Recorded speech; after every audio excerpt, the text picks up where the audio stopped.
Hola chicos, yo soy Azúcar y hoy empezamos nuestra nueva aventura, la contabilidad. Disfrutad. Hasta pronto.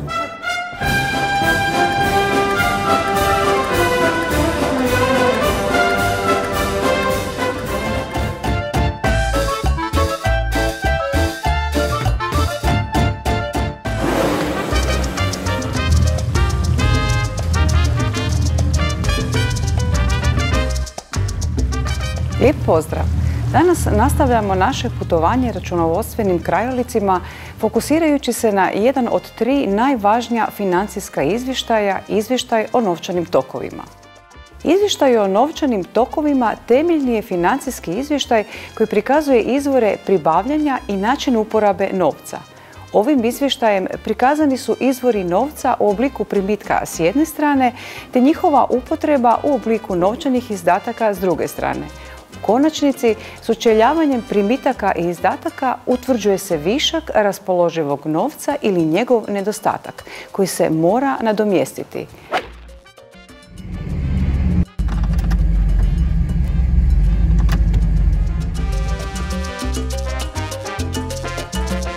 Novac predstavlja sastavni dio kratkotrajne imovine koji se evidentira u bilanci poduzetnika. Povećanje novca, odnosno novčani primici ili priljevi novca, mogu se pojaviti kao posljedica povećanja obveza, povećanja kapitala, te smanjenja bilo kojeg drugog oblika imovine koju nazivamo nenovčana imovina.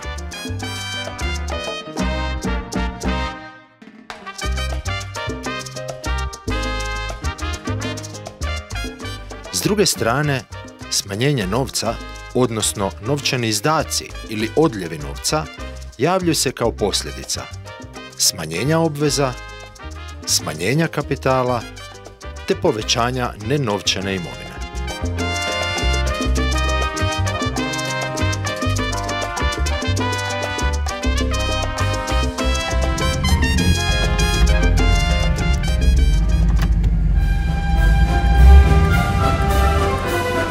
A Azúcar le gusta muchísimo la isla de Brioni. Parece Ibiza.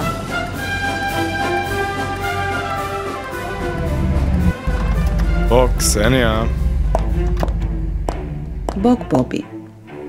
Prema dogovoru, pripremila sam ti izvještaj o novčanim tokovima. Izvještajem o novčanim tokovima prikazuju se primici i izdaci novca razvrstani u 3 vrste aktivnosti. Poslovne, investicijske i financijske. Poslovne aktivnosti obuhvaćaju tokove novca iz glavnih aktivnosti poduzetnika koje stvaraju prihod. Investicijske ili ulagačke aktivnosti vezane su za stjecanje i otuđivanje dugotrajne imovine, dok se financijske aktivnosti odnose na tokove novca povezane s financiranjem poslovanja te se uglavnom odnose na promjene vezane za visinu i strukturu kapitala i financijskih obveza. Izvještaj o novčanim tokovima prikazuje neto novčane tokove, odnosno povećanja ili smanjenja tokova za svaku pojedinu vrstu aktivnosti.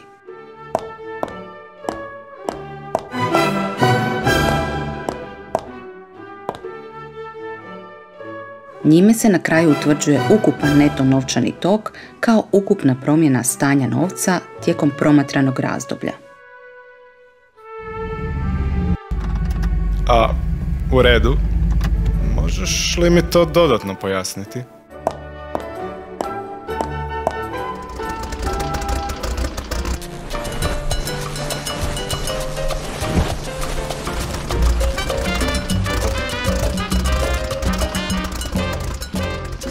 Naravno, krenimo iz početka. Društvo Moving Bobi prvi je novčani primitak ostvarilo prilikom osnivanja. Bobi, uložio si 100.000 kuna u kapital društva. Ovdje se radilo o povećanju novca kao posljedice povećanja kapitala. To sam evidentirala kao novčani primitak iz financijskih aktivnosti. Radi se o izvorima financiranja. Oni se evidentiraju unutar skupine novčanih tokova iz financijskih aktivnosti. Nedugo nakon osnutka, dijelom uloženog novca kupio si opremu. Kameru, računalo i softver platio si ukupno 70.000 kuna, što predstavlja smanjenje novca kao posljedica njegova ulaganja u opremu, odnosno povećanja nenovčane imovine. Navedeni iznos predstavlja novčani izdatak u okviru investicijskih aktivnosti, budući da se radi o ulaganjima u dugotrajnu imovinu kao obliku nenovčane imovine. Jasno mi je. Međutim, gdje evidentiram novčane primitke koje naplatim od svojih klijenata? Gdje evidentiram novčane izdatke po osnovi plaćenih računa za razne rashode?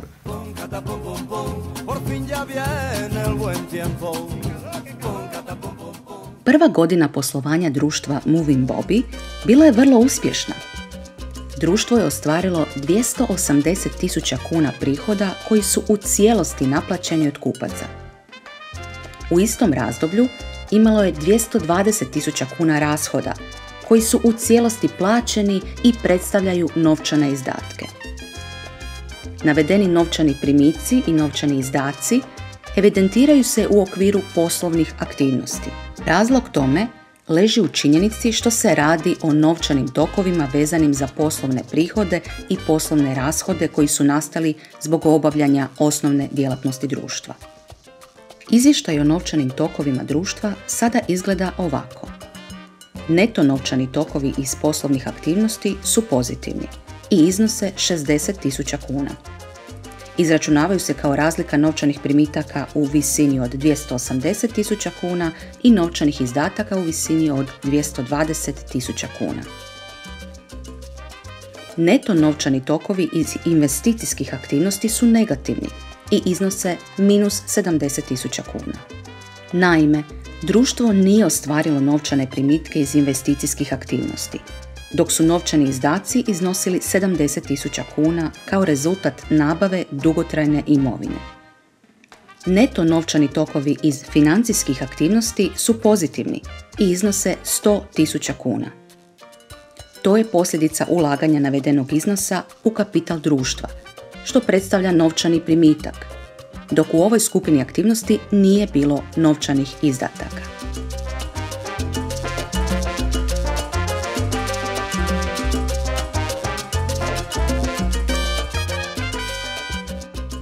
Zbrajanjem neto novčanih tokova iz pojedinih aktivnosti utvrđen je ukupni neto novčani tok u iznosu od 90.000 kuna.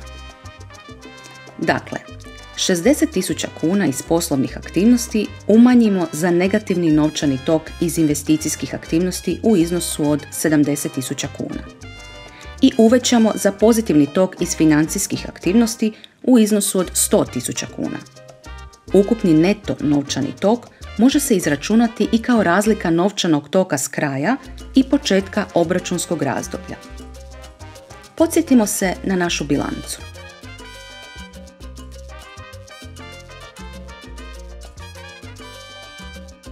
Društvo si osnovao u promatranoj poslovnoj godini, te početkom razdoblja ono nije imalo novca na računu.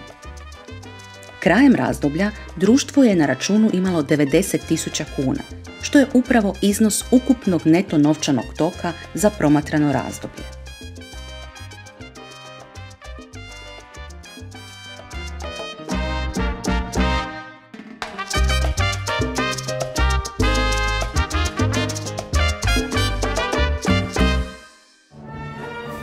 Ksenija, pripremila si mi bilancu, račun dobiti i gubitka te izvještaj o novčanim tokovima. Uočio sam da su prihodi jednaki novčanim primicima, dok su rashodi jednaki novčanim izdacima iz poslovnih aktivnosti. Možemo li onda reći da su zapravo prihodi i primici i rashodi i izdaci sinonimi?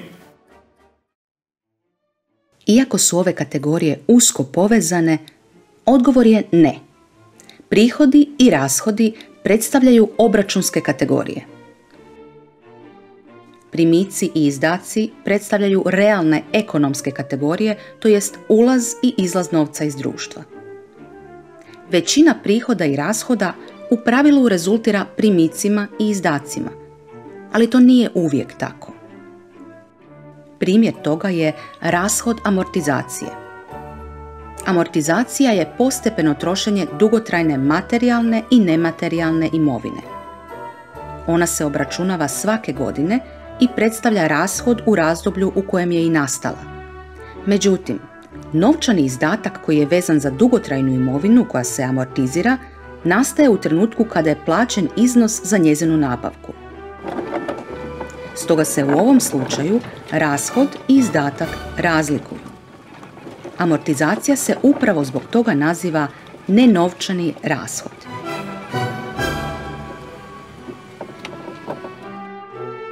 Izvještaj o novčanim tokovima prikazuje tokove novca, ali i novčanih ekvivalenata.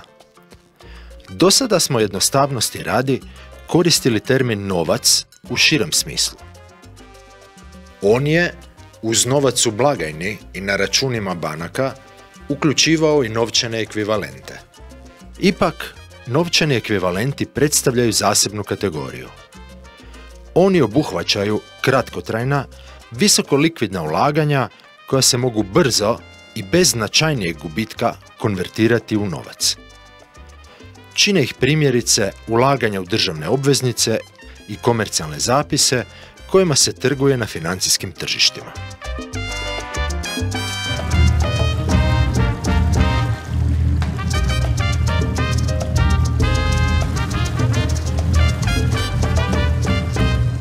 Pitate li me na što bih osobito obratila pozornost prilikom analize izvještaja o novčanim tokovima, odgovor bi uvijek bio isti. Nakon uvida u stanje novca krajem razdoblja i njegovu ukupnu promjenu, fokusirala bih se na novčane tokove iz poslovnih aktivnosti. Svaki poduzetnik mora imati pozitivne neto novčane tokove iz poslovnih aktivnosti. To pokazuje njegovu sposobnost da iz obavljanja temeljne djelatnosti ostvaruje novčane primitke. Njima će pokrivati novčane izdatke, vezane također za obavljanje temeljne djelatnosti, te novčane izdatke povezane sa investicijama te isplatom zarađene dobiti. Jedino pozitivni neto novčani tokovi iz poslovnih aktivnosti jamac su očuvanja dugoročne financijske stabilnosti. Na samom kraju rezimirajmo današnje predavanje.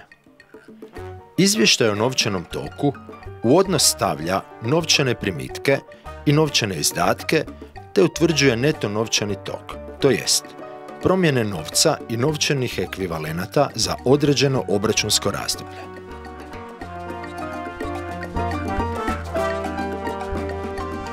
Novčani primici umanjeni za novčane izdatke daju neto novčani tok.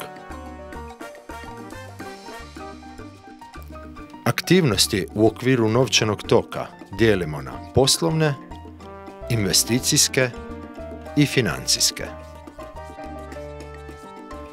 Prilikom analize novčanog toka važno je fokusirati se na ukupne neto novčane tokove te neto novčane tokove iz poslovnih aktivnosti čija stabilna pozitivna vrijednost kroz više razdoblja predstavlja temelj dugoročne financijske stabilnosti.